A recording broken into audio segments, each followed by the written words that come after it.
এটা হচ্ছে কাশ্মীরের সবথেকে সুন্দর জায়গা ডাল লেক। এই চারদিকে সমস্ত শিকারায় সব ঘুরে বেড়াচ্ছেন। আর এইখানে চলে এসছে হাউস বোটের সব জিনিসপত্রগুলো চলে এসছে, রান্নার সামগ্রী। এই ছোট্ট শিকারাতে করে এখানে সমস্ত জিনিসপত্রগুলো নিয়ে আসা হয়। এই শিকারায় করে সমস্ত পরিবার এখানে চলে আসে। দূরে পাহাড় দেখা যাচ্ছে, সুন্দর সুন্দর পাহাড়। আরেকটা জিনিস দেখাচ্ছি, সেটা হচ্ছে এর পেছনেই রয়েছে কিছুটা আবাদি, যেখানে মানুষজন থাকে, দেখাচ্ছি সেই জায়গাটা। এই হাউস বোটগুলো ঠিক পেছনেই, এখানে অনেক মানুষের বাস।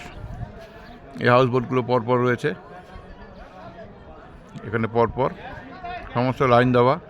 অল্প অল্প ছোটো ছোটো বৃষ্টি আসছে, বৃষ্টির ফোঁটা পড়ছে, তার মানে কি বৃষ্টি হতে পারে, হচ্ছে।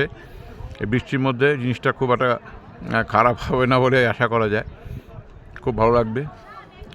যে কেউ আসবেন কাশ্মীরে, ডাল লেকে একদিন অবশ্যই এই শিকারা রাইড করবেন এবং তার সঙ্গে হাউস বোটে থাকবেন।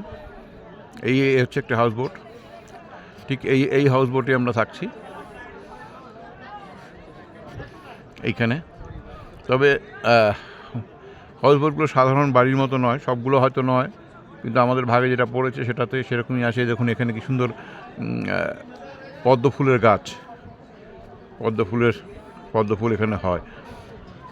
ওই যে ওখানে সমস্ত দেখা যাক, ওই যে সমস্ত জিনিসপত্র বিক্রি হচ্ছে। এসব নৌকো করে, এই ছোটো ছোটো শিকারায় করেই সমস্ত হয়। এইখানে আরও কিছু পরিবার ঘুরে বেড়াচ্ছে, তারাও ঘুরছে হাউস বোটে।